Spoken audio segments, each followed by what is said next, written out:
விஷயம்.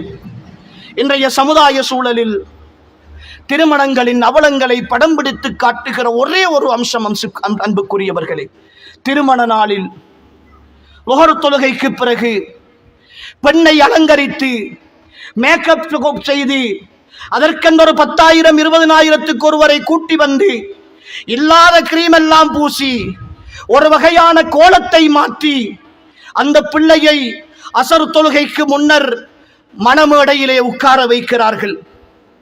பிள்ளை மணமேடையில் உட்கார்ந்து இருக்கிறாள். எழுந்திருக்கவும் முடியாது, நடக்கவும் முடியாது. போட்டிருக்கிற சட்டையும் அப்படி, அவள் அணிந்திருக்கிற ஆடைகளும் அப்படி, அவளுடைய உடலின் மேக்கப்புகளும் அப்படி. ஒரு காட்சி பொருளாக மேடையில் வைக்கப்படுகிறாள். லுஹருடைய நேரம் தாண்டி போகிறது. பெண் வீட்டார் மாப்பிள்ளை வீட்டார் வருகிறார்கள். அசருடைய நேரம் தாண்டி போகிறது. மகரிபுடைய நேரம் தாண்டி போகிறது. பிள்ளை தொழவில்லை என்ற கவலை உம்மாவுக்கும் கிடையாது, வாப்பாவுக்கும் கிடையாது, பக்கத்தில் இருக்கிற ரோஷம் கட்ட மாப்பிள்ளைக்கும் கிடையாது. மகரிபுடைய நேரம் தாண்டி போகிறது. இஷாவுடைய நேரம் வருகிறது. இரவு 10 மணி வரைக்கும் அந்த பிள்ளை சில வீடுகளில் சில ஹால்களில் 12-1 மணி வரைக்கும் இருக்கிறாள். அதற்கு பிறகு அவள் அசதியிலே வந்து தூங்கி விடுகிறாள் அல்லது அவளுடைய அடுத்த வேலைகளை செய்ய போய் விடுகிறாள்.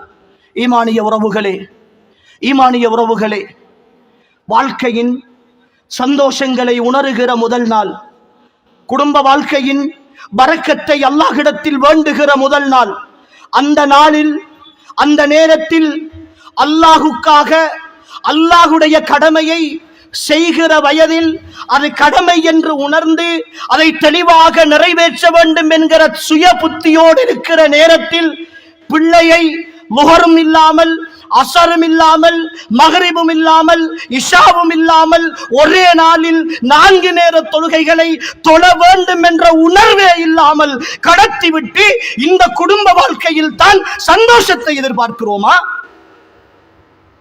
இந்த குடும்ப வாழ்க்கையில் தான் நிம்மதியை எதிர்பார்க்கிறோமா? ஒரு 10,000 ரூபாயுடைய மேக்கப்பை விட 10-15 வருடங்கள் வளர்த்த ரப்பு, அருள் செய்த அல்லாஹ் அவனுடைய அழைப்பு கேட்கிற பொழுது பிள்ளையை போய் ஒரு 3 லுஹர் தொழுது விட்டு வா, அசர் தொழுது விட்டு வா, மகரிபு தொழுது விட்டு வா என்று அந்த பிள்ளை சுபகுக்கு எழும்பாமல் படுத்தால் கூட தட்டி எழுப்பி அவளை தொழு என்று நிர்பந்தித்த தாய் ரோஷம் இல்லாமல் பார்த்துக் கொண்டிருக்கிறாள்.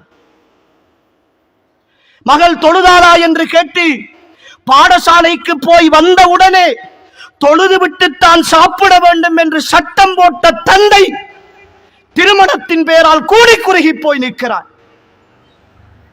தன் மனைவி ஒழுக்கமுள்ளவளாக வர வேண்டும் என்று நினைத்து மணமேடையில் குந்திக் கொண்டிருக்கிற ரோஷமற்ற கணவன் முதல் நாளில் அந்த பிள்ளையை தொழாவிட்டால் எனக்கு பக்கத்திலே இருக்காதே, நீ காபிர், தொழுகை கடமை என்று தெரிந்து அந்த தொழுகையை உரிய நேரத்திற்கு நிறைவேற்றாமல் வேண்டுமென்றே கடந்து போகுமானால் அதே நிலையில் மரணித்து போனால் காபிராக மரணிக்கிறான். அவனை குளிப்பாட்ட முடியாது, கவன் செய்ய முடியாது, முஸ்லிம்களின் மையவாடியில் அடக்கம் செய்ய முடியாது.